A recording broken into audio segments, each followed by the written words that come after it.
Okay guys, apparently my camera doesn't work very well, so right now I'm using a tablet. So, and it only has about a 3.2 megapixel camera, so the camera is probably going to be crap. I'm just getting started in the YouTube. As you can see, there is a ton of stuff behind me. So basically I have to drag every one of my tools out when I get ready to use them. So I'm into woodworking, making knives, basically anything that I need for around the house. Um, right now I'm about to make a step stool for my daughter.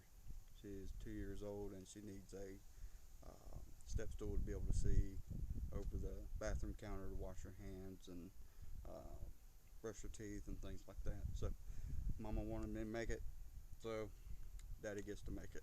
So I hope you guys enjoy. Thanks. This piece of half-inch construction grade plywood was found down the road from where I live. Um, it's probably a 8-foot section, about 2 feet long. What we're gonna do is we're gonna mark this out. Um, probably gonna do 2 side panels out of this, and then I'm gonna take in this 2x4 right here. We're gonna rip down, resaw, probably I'd say half-inch thick um, pieces so that we can get the steps, the actual top of the steps done. So I'll lay this out and I'll show you what it looks like. Alright guys, so what I did was I marked out 2 steps, 8 inches from the floor to the top, 8 inches in to this mark, and then from 8 inches from here to here, and then 8 inches to this part. Here's my template for one side. I'm going to cut out the other side, and basically I'm cutting this out with a straight edge and a jigsaw. I could probably do this on my table saw, but as you can see, the table saw head is, or the tabletop is actually only about 17 inches by 20, so I don't have a lot of room on top of this saw. So I had to go with the jigsaw. Alright guys, here's the 2 pieces milled out, and 2 side pieces milled out and ready to go. Next up is we're going to set these aside, and then we're going to get to the milling of the 2x4s for the cross braces and the step slats. Resawed a 2x4. As you can see, it's not too bad. You can see right in here, of course the blade's not perfect. The blade's old from what I can tell. It's been used,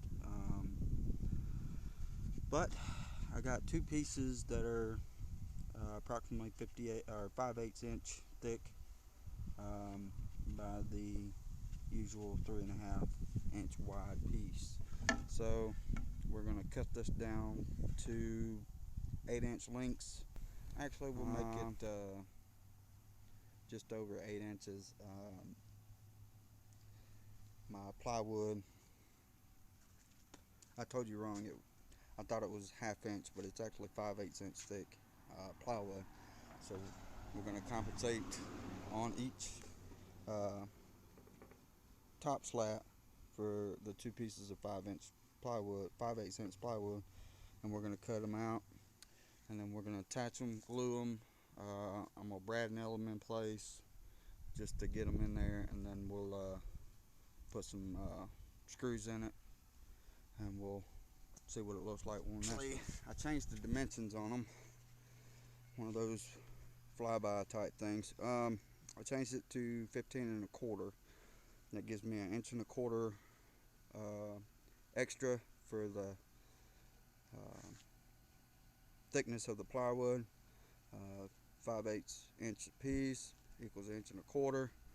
So I'm sanding these down, make them look somewhat as neat as a piece of pine can look. So yeah, let me do that and I'll show you what it looks like. I don't have a router, so I did the old-fashioned thing and just took it to the sander and rounded over the edges of the what now is 1x4s. Um, I'm not sure yet how I'm gonna finish this as far as coating and things like that go. I may paint this plywood part and just put a clear polyurethane on this because of course the knotty pine just looks like crap. But now it's time for assembly. All right, here's the steps installed. Pre-drill and countersink each one of the screw holes. It's got a bit of an overhang here on top and bottom. I've decided that this part is actually going to just stay open. I'm not going to worry about the gap here. I will be putting a brace across the front and a brace across the back corner there. I'm going to paint the side purple for that's my daughter's color and my wife's color. So, and then I'm going to polyurethane the top. Be for another day. I've got to go cook.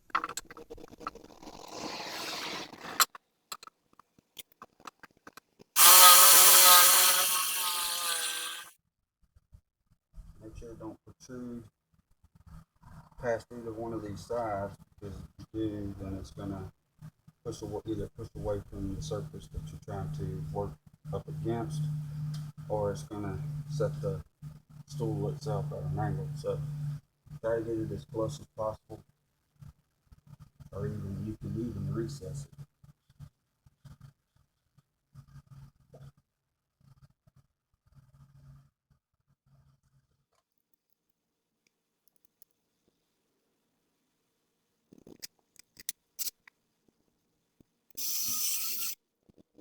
This drill is amazing. I have several attachments you can go to.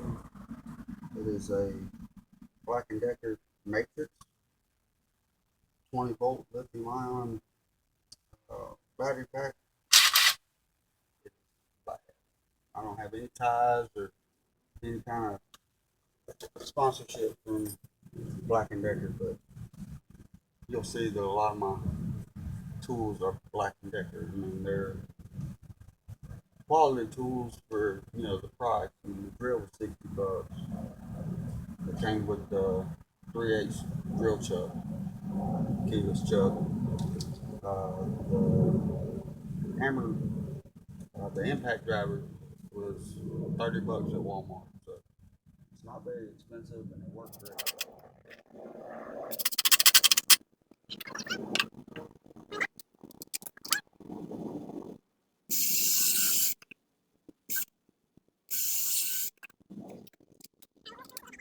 Just power driving things in there.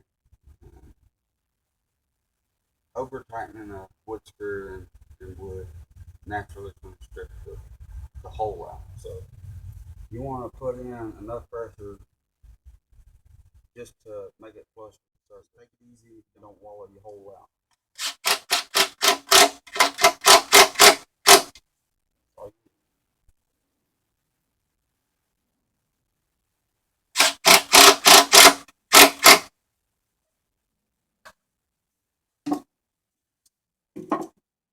My next step is going to be painting.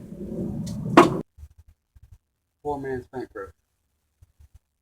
I'm going to use this technique probably once in my lifetime. I don't remember how it came out. Get to experience it.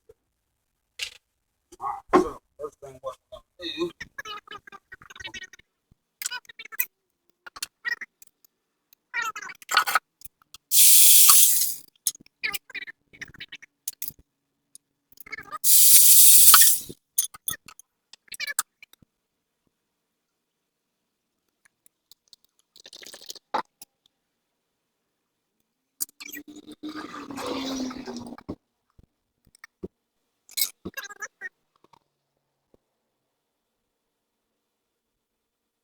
is work.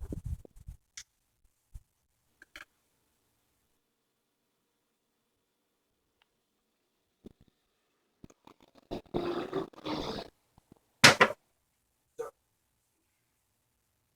I am going to continue painting this.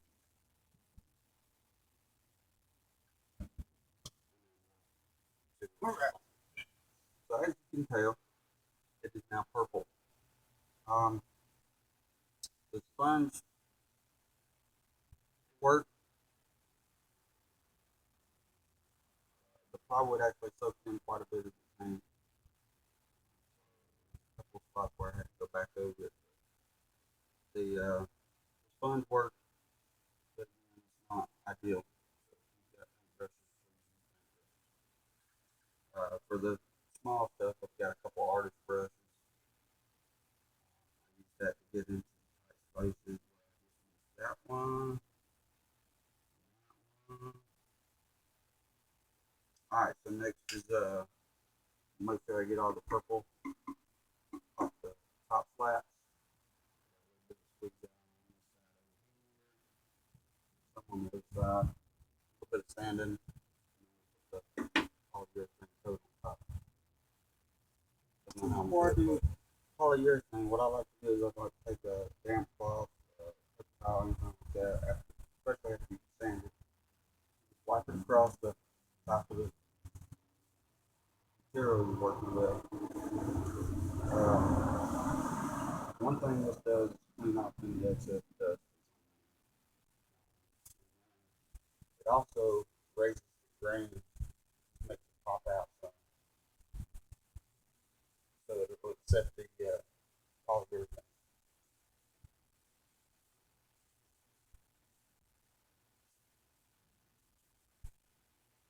I did find another artist brush, so we'll use that. Hopefully it'll be quick enough.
Alright, so that's the first coat.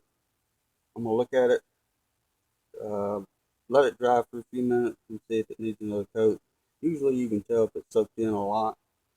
Um, so I'm going to let it dry for a few minutes, come back and take a look at it. And if I feel like it needs another coat, I'll put another coat on it. But I'm not going to record that. You got pretty much the gist of it now.